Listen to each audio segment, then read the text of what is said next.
Assalamualaikum warahmatullahi wabarakatuh. Segala puji bagi Allah, Tuhan seru sekalian alam. Kali ini akan dibacakan kisah Syaikh Subakir sang panumbal tanah Jawa. Tidak banyak orang mengetahui dan mengenal nama Syaikh Subakir.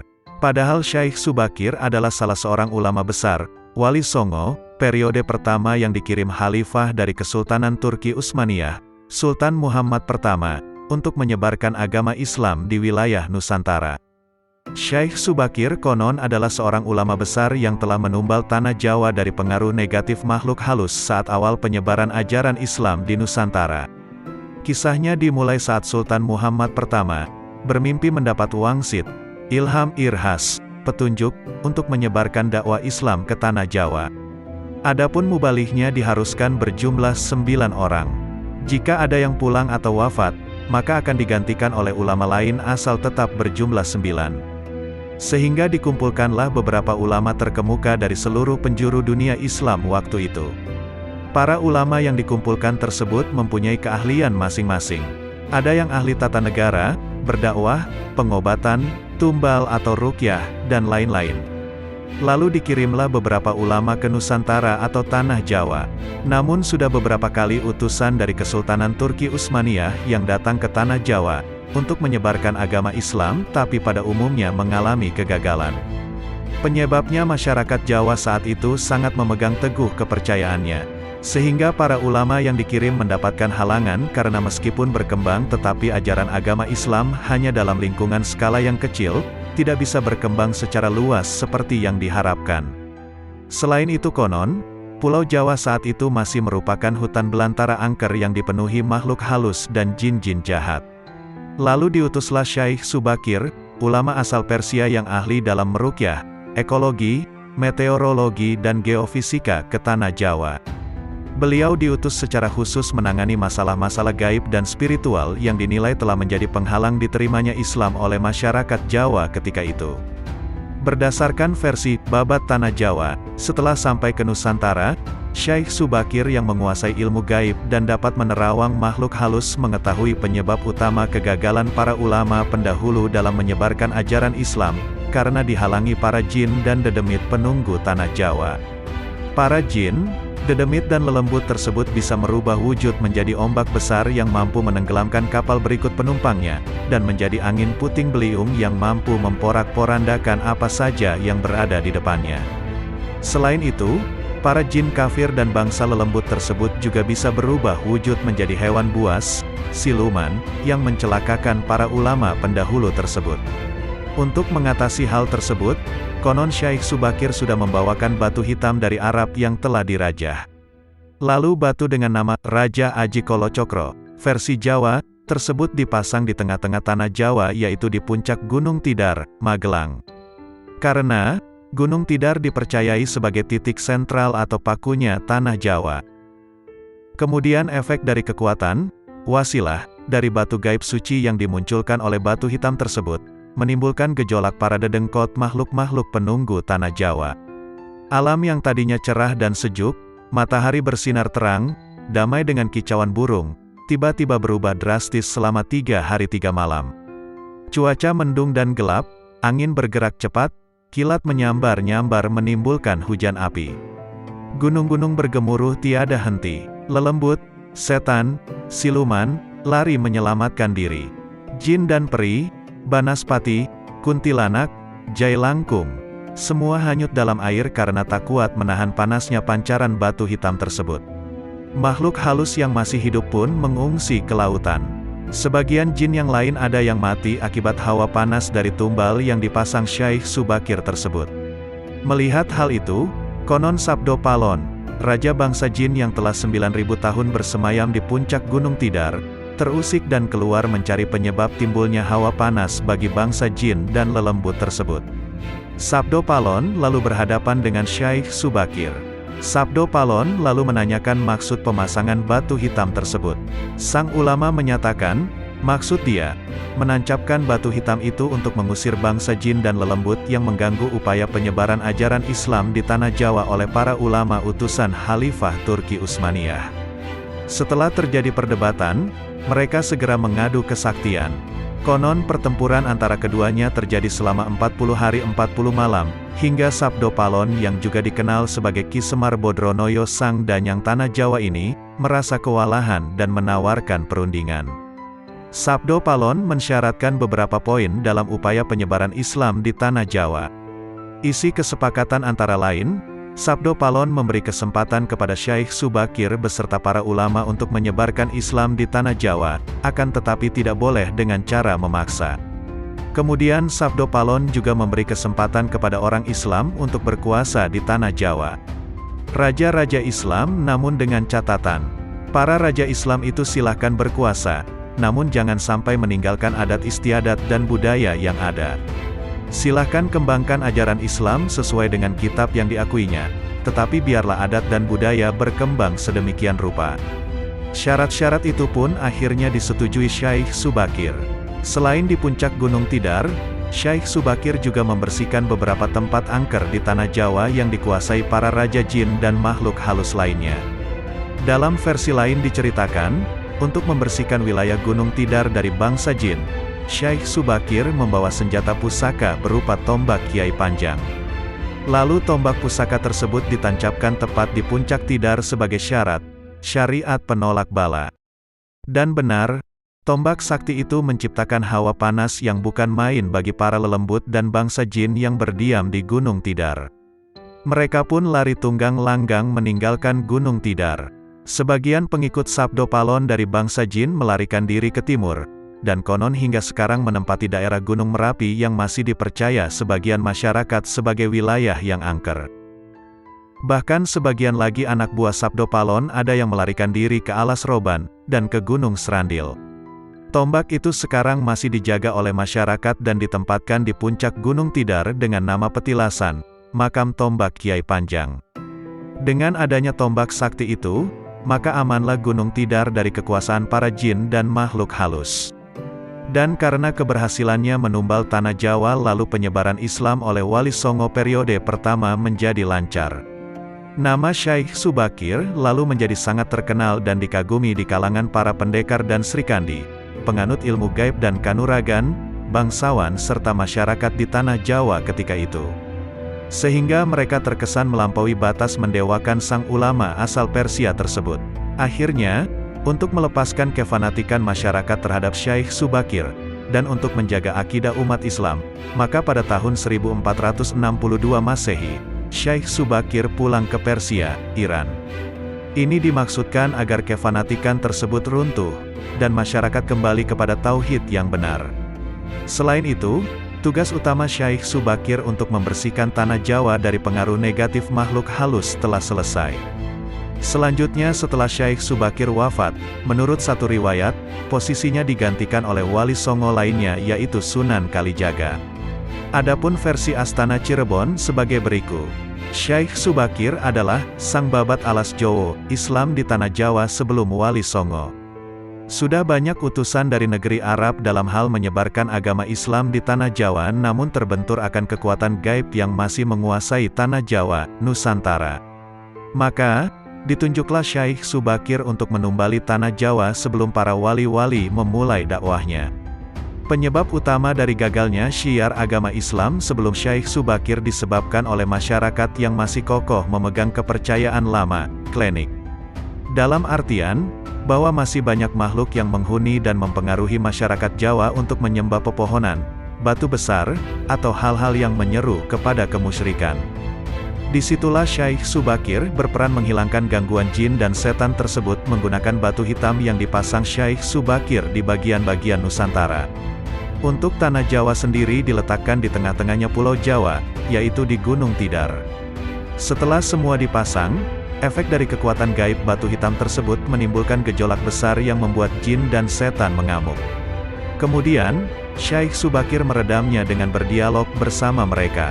Walaupun kamu mampu meredam amukan kami dan kamu dapat mengembangkan agama Islam di Tanah Jawa, tetapi kodratullah tetap masih berlaku atasku, kata setan. Apa yang kamu maksud? Jawab Syaikh Subakir. Aku masih dibolehkan untuk menggoda manusia, termasuk orang-orang Islam yang imannya masih lemah, pungkasnya. Atas dasar itulah beliau dikenal sebagai wali Allah yang menaklukkan jin dan makhluk halus di Gunung Tidar sehingga para makhluk halus tersebut berpindah ke pantai selatan, tempat Nyai Roro Kidul. Setelah berhasil menaklukkan para jin-jin dan makhluk halus, Syekh Subakir kembali ke tanah asalnya di Rom, Baghdad. Dan tidaklah salah bila kemudian, Gunung Tidar dikenal dengan sebutan Paku Tanah Jawa. Pada puncak Gunung Tidar, ada lapangan yang cukup luas dan terdapat tugu dengan simbol huruf Sa. Menurut penuturan juru kunci, Sa bermakna, siapa salah seleh, siapa salah ketahuan salahnya. Tugu inilah yang dipercaya sebagian orang sebagai pakunya Tanah Jawa, yang membuat Tanah Jawa tetap tenang dan aman. Bagi sebagian orang yang memang ngelakoni lelaku spiritual, Gunung Tidar merupakan salah satu objek yang menjadi tempat tujuan untuk mendekatkan diri kepada Gusti Allah. Zaman dahulu, Gunung Tidar terkenal keangkerannya dan menjadi rumah bagi para jin dan makhluk halus. Jalmo moro jalmo mati, setiap orang yang datang ke Gunung Tidar bisa dipastikan, kalau tidak mati ya modar. Hal ini yang menjadi asal-usul nama Tidar, mati atau modar. Berdasarkan penuturan juru kunci Gunung Tidar, terdapat dua buah makam yaitu makam Kiai Panjang dan makam Sang Hyang Ismoyo, Kiai Semar. Sedangkan tempat yang selama ini dikenal sebagai makam Syekh Subakir sebenarnya itu hanyalah petilasan beliau. Pada tahap berikutnya, kedudukan Syekh Subakir, Sang Babat Tanah Jawa, sebagai salah satu wali songo, digantikan oleh Sunan Kalijaga yang banyak disebut-sebut pimpinan para wali di Tanah Jawa, karena kekeramatannya yang begitu melegenda. Di antara para wali yang bersama-sama Syekh Subakir dalam menyebarkan agama Islam di Tanah Jawa generasi pertama adalah 1. Maulana Malik Ibrahim, Turki, ahli mengatur negara. 2. Maulana Ishak, Samarkand, Rusia Selatan, ahli bidang pengobatan. 3. Maulana Ahmad Jumadil Kubro, Mesir, dakwah tauhid Islam. 4. Maulana Muhammad Al-Maghrobi, Maroko. 5. Maulana Malik Israel, Turki, ahli tata negara. 6. Maulana Muhammad Ali Akbar, Persia, Iran, ahli pengobatan. 7. Maulana Hasanuddin, Palestina. 8. Maulana Aliyuddin, Palestina. 9. Syekh Subakir, Iran, ahli menumbali daerah yang angker yang dihuni jin jahat. Kisah perjanjian antara Sabdo Palon dengan Syekh Subakir. Konon ada semacam perjanjian antara Sabdo Palon sebagai pamomong, Danyang Gaib, Tanah Jawa dengan Syekh Subakir sebagai penyebar agama Islam generasi awal di Tanah Jawa ini. Tersebutlah kisah perjanjian ini dalam tulisan, Lontar Kuno. Lontar tersebut diperkirakan ditulis oleh Kanjeng Sunan Derajat atau setidak-tidaknya oleh murid atau pengikut beliau. Cerita tentang kisah ini pernah dipentaskan sebagai lakon wayang kulit bergenre wayang songsong, wayang kulit yang berisi cerita hikayat dan legenda Jawa, yang digelar di Desa Derajat, Paciran, Lamongan, sebuah desa tempat situs Sunan Derajat. Syekh Subakir berkata, "Kisanak, siapakah Kisanak ini? Tolong jelaskan." Sabdo Palon menjawab, "Aku ini Sabdo Palon, pamomong, penggembala Tanah Jawa sejak zaman dahulu kala. Bahkan sejak zaman kadewataan, atau para dewa, akulah pamomong para kesatria leluhur. Dulu aku dikenali sebagai Sang Hyang Ismoyo Jati, lalu dikenal sebagai Ki Lurah Semar Bodronoyo dan sekarang zaman Majapahit ini namaku dikenal sebagai Sabdo Palon." Oh, berarti Kisanak ini adalah Danyang, penguasa Tanah Jawa ini. "Perkenalkan Kisanak, namaku adalah Syekh Subakir berasal dari Tanah Syam Persia," kata Syekh Subakir. Sabdo Palon berkata, "Ada hajat apa gerangan Jengandiko, Anda, rawuh, datang di Tanah Jawa ini?" "Saya diutus oleh Sultan Muhammad yang bertahta di negeri Istanbul untuk datang ke Tanah Jawa ini."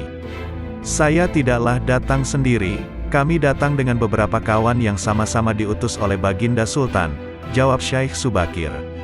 "Ceritakanlah selengkapnya Kisanak, supaya aku tahu duduk permasalahannya," ungkap Sabdo Palon.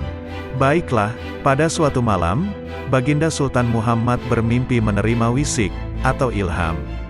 Wisik dari Hyang Akaryo Jagat, Gusti Allah Zat yang Maha Suci lagi Maha Luhur.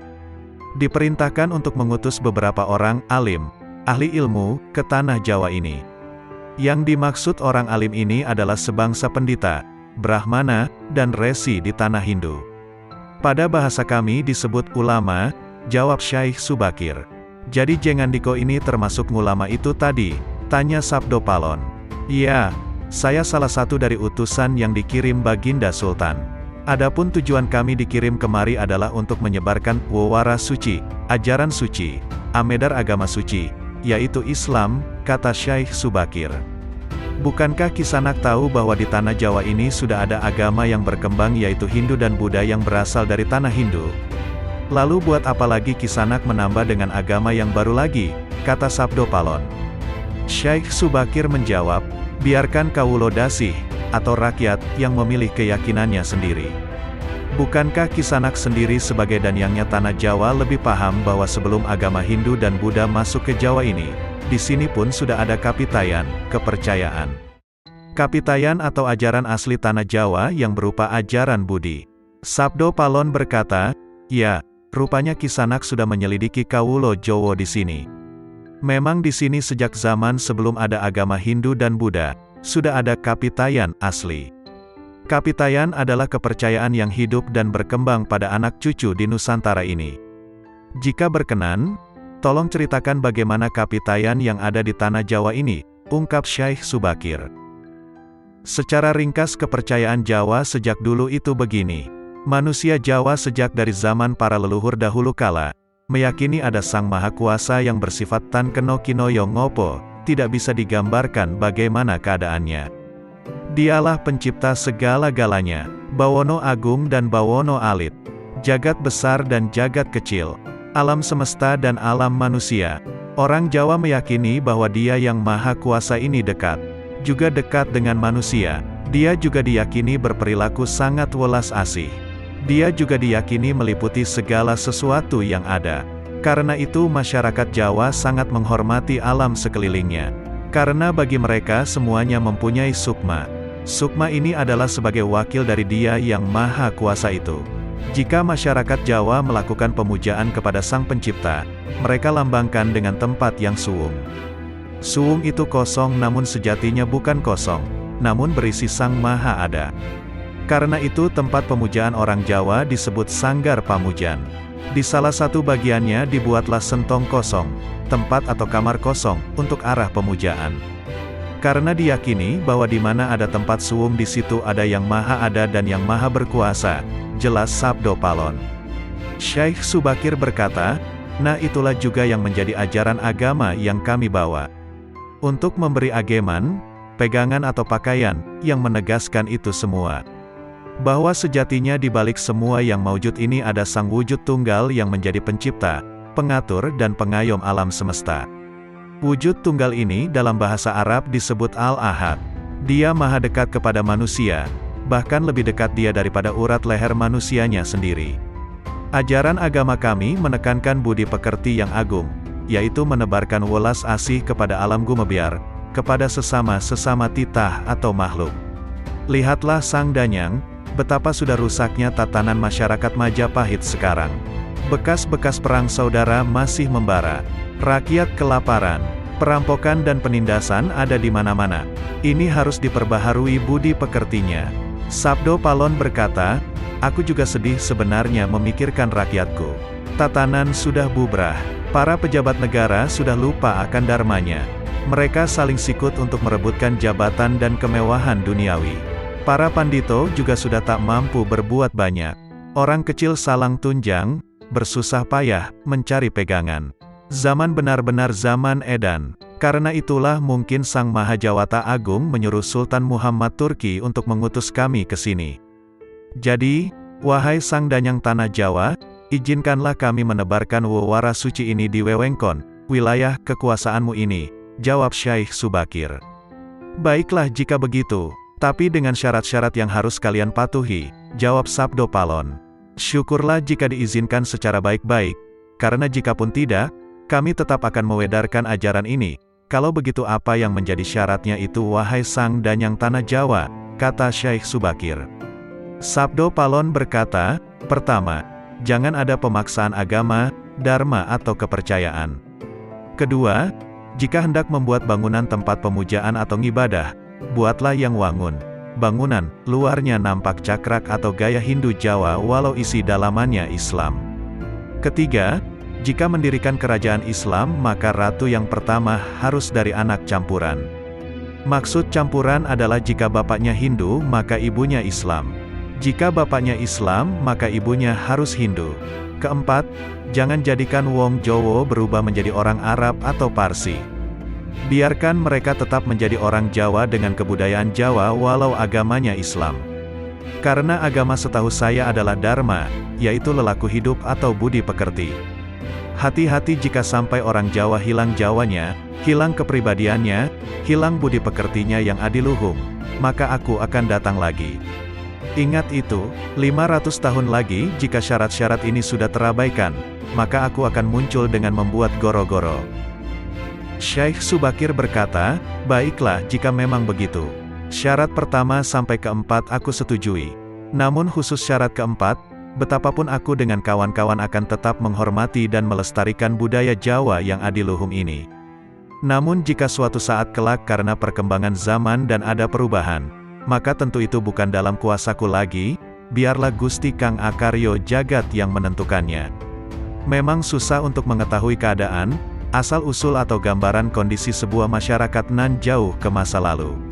Semakin jauh masa itu, semakin gelap gambarannya. Namun, upaya-upaya ahli sejarah dan lainnya untuk menguaknya patut dihargai. Paling tidak, ada sedikit gambaran yang mungkin bisa kita lihat, meski tidak sepenuhnya benar 100%. Beberapa naskah yang beredar mencoba menggambarkan hal itu. Seperti dalam serat jangka Syekh Subakir. Sudah 9.000 tahun, ya, saya Semar, sudah ada di pulau ini, Jawa, di pedusunan di Gunung Tidar, tapi baru 1000 tahun berjalan. Di sini, Syekh Subakir heran mendengarnya. Engkau ini makhluk apa? Apa benar manusia? Kok usianya luar biasa? Demikian perkenalan Semar dengan Syekh Subakir. Selama ribuan tahun itu Semar bertapa di Gunung Merbabu dan tidak mengetahui keadaan manusia di Jawa. Gambaran tentang kondisi Pulau Jawa juga digambarkan dalam serat tersebut, penuh dihuni oleh demit, jin, genderuwo, bekasaan, dan sejenisnya. Bahkan beberapa utusan dari negeri Rum sebelum Syekh Subakir dimakan demit, binadok demit. Dari serat ini, ditegaskan bahwa Raja Rum mendapat petunjuk untuk mengisi Pulau Jawa, Jeng Sultan Rum Kang Winarni, angsal sasmitaning sukma, dinawuhan angiseni, manungso pilo Jawi. Syekh Subakir mengambil orang-orang keling, untuk dibawa mengisi Pulau Jawa, sebanyak 2 laksa, 20.000 keluarga. Dari serat ini, maka yang mengisi, menjadi penghuni Pulau Jawa, adalah dari bangsa keling, yang dibawa oleh Syekh Subakir. Padahal dalam naskah itu pula, Semar adalah manusia. Sang Hyang Semar lon wuwusnya, Gi Sumangga Karso Aji, Sajatin Gi Kawula, lan kiraka tiang Jawi, ing kina prapteng mangkin, kawak dapla inggi ulun, wong Jawa kunamula, saderenga dika prapti, kula manggen marbabu pucak haldaka. Namun, selama bertapa ribuan tahun itu pula Pulau Jawa sudah berubah isinya. Bukan manusia seperti Semar, tetapi sudah dikuasai oleh para demit. Dalam versi serat jangka Tanah Jawi gambarannya tidak beda jauh dengan serat jangak Syekh Subakir, yaitu pertemuan antara Semar dengan Syekh Subakir ketika memberi tumbal, mengusir para dedemit yang menguasai Tanah Jawa. Dalam serat ini ada dialog yang sebenarnya adalah bantahan anggapan bahwa Tanah Jawa belum dihuni oleh manusia, hanya oleh bangsa jin dan demit. Syekh Subakir berkata, sebenarnya di Tanah Jawa, belum ada manusia, masih berupa hutan. Hyang Semar menjawab dengan lembut, hamba ini sebenarnya, di masa lalu, sebelum kedatangan Tuan, hamba berdua, Semar dan Togok, ini penghuni Jawa yang bertempat di Gunung Merbabu. Namun, dalam serat ini Semar sendiri menjelaskan bahwa dia bukan manusia, tetapi keturunan dewa, Sang Yang Tunggal atau Manikmaya. Agak sedikit berbeda memang dengan serat jangka Syekh Subakir. Namun pada intinya bahwa Semar dan Togok di masa lalu adalah penghuni Pulau Jawa. Apakah hanya mereka berdua? Tentu ini bisa disinkronkan dengan sumber-sumber lain, misalnya Babat Demak Pesisiran yang menerangkan silsilah orang tua Sang Hyang Tunggal adalah Sang Yang Menang. putra dari Sang Yang Wening, putra dari Sang Yang Nurrasa, putra dari Sang Yang Nur Cahyo atau Sayyid Anwar, putra dari Nabi Sis. Dalam versi lain, Sang Yang Wening dan Menang adalah satu pribadi.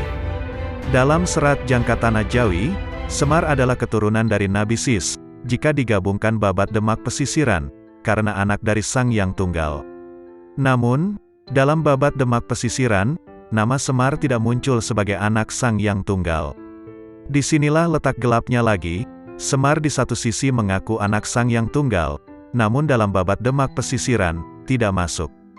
Demikian pula dalam babat Tanah Jawa, Semar dan Togok itu menjadi penderek Raden Palasara yang merupakan keturunan dari Sayyid Anwar. Dalam babat Tanah Jawa, Palasara merupakan cikal bakal leluhur Jawa, di mana kemudian, Kurawa, Pandawa adalah bagian dari keturunannya. Ini menjadi terbalik, bahwa kisah Mahabharata itu mulanya dari Jawa. Dalam serat babat Demak Pesisiran, Nabi Ibrahim itu berbeda dengan Batara Brahma. Nabi Ibrahim berada pada garis silsilah Sayyid Anwas, saudara Sayyid Anwar. Batara Brahma adalah keturunan dari Sayyid Anwar. Masa-masa gelap ini memang memunculkan banyak versi mengenai leluhur Jawa. Buku lain, yaitu Sejarah Kawitane Wong Jawalan Wong Kanung menggambarkan pertama zaman Jamajuja. Puluhan ribu buku ini ditulis pada tahun 1931, sudah ada manusia, tetapi masih bertelanjang, seperti kera, hidupnya di gua-gua. Masih dalam masa Jamajuja periode 5000 tahun, sebelumnya, manusianya sudah mengalami kemajuan, sudah memakai cawet dari dedaunan, sudah menempati di luar gua. Mereka sudah berkumpul dalam sebuah komunitas. Masyarakat ini disebut dengan masyarakat Lingga, suku Lingga. Masa kuna, sebelum Masehi, orang-orang Sampit berhijrah ke Nusa Kendeng yang kemudian disebut sebagai orang Jawa. Kata Jawa sendiri dirujukkan pada sebutan banteng yang gemati, penuh perhatian terhadap anaknya. Sebab banteng perempuan disebut Jawi, yang gemati, kemudian disebut Jawa. Orang-orang Sampit yang mengungsi ke Jawa ini kemudian membuat pertanda awal sebagai orang Jawa, yaitu 230 tahun sebelum Masehi, bukan Saka. Tahun itu disebut tahun Hawuning, pengingat. Tokoh pimpinan rombongan Eksodus ini namanya Hi Sengdang, yang kelak kemudian disebut Dang Hyang, Danyang. Mereka berasal dari Sampit yang keturunan dari suku Hainan. Dari catatan ini, maka orang Jawa, dalam pengertian pendatang baru yang gemati, mau menghormati orang Lingga adalah 230 sebelum Masehi. Namun penduduk Jawa asli, suku Lingga kemudian bercampur dan kelak memenuhi Jawa. Dengan demikian, mulainya peradaban Jawa itu 230 sebelum Masehi, karena adanya kebudayaan Hainan yang dibawa, sementara suku Lingga yang masih tertinggal, hidup di gua, hutan dan bergantung pada alam, belum disebut sebagai orang Jawa. Ini tentu berbeda dengan versi serat Jangka Syaikh Subakir dan serat Jangka Tanah Jawi. Jika kita lihat kedatangan Syaikh Subakir di Tanah Jawa dari sumber lain, sekitar tahun 1404. Jika berasumsi bahwa sebelum tahun itu Tanah Jawa tak ada manusianya, maka akan muncul banyak persoalan lagi, bagaimana dengan kerajaan Singasari, Kediri dan lainnya yang sebelumnya ada. Tentu membaca serat Jangka Syaikh Subakir dan serat Jangka Tanah Jawi ini tidak bisa sejelentre ini. Mungkin butuh analisis simbol, semiotik, hermeneutik, dan lain sebagainya agar mendapat pemahaman yang lebih luas. Sebab serat Jangka itu pesan besarnya adalah mengenai prediksi masa depan Jawa dalam periodisasi tertentu, bukan membahas asal-usul bangsa Jawa. Jadi masih terbuka lebar untuk penelitian yang lebih jauh dan mendalam siapa sebenarnya leluhur orang Jawa di masa lampau sekali. Tentu tidak akan ditemukan jawaban tunggal, sebab sebuah masyarakat terdiri dari berbagai unsur, keluarga dan sebagainya, maka akan dimungkinkan banyak versi. Kembali lagi, bahwa kata Jawa itu bisa diartikan, gemati, perhatian, menghargai, menyayangi. Jadi siapapun mereka bisa melakukan itu semua di Pulau Jawa ini, akan menjadi leluhur Jawa, entah dia dari belahan dunia manapun. Catatan, Keling, dalam Wikipedia adalah daerah yang sekarang bernama India, benua Keling, seperti tercantum dalam sejarah Melayu. Pada masa ini perkataan ini kebiasaannya merujuk kepada suku bangsa Dravida termasuk kaum Tamil, Telugu dan Malayalam. Di kawasan yang dulunya Kalinga, penduduknya pada hari ini bertutur dalam bahasa-bahasa Telugu dan bahasa Oriya. Ditulis oleh Muhammad Jatmiko yang disarikan dari Dandang Gulo, Sunan Kalijaga, Serat Dharma Gandul, Serat Centini, dan Suluk Wali Songo.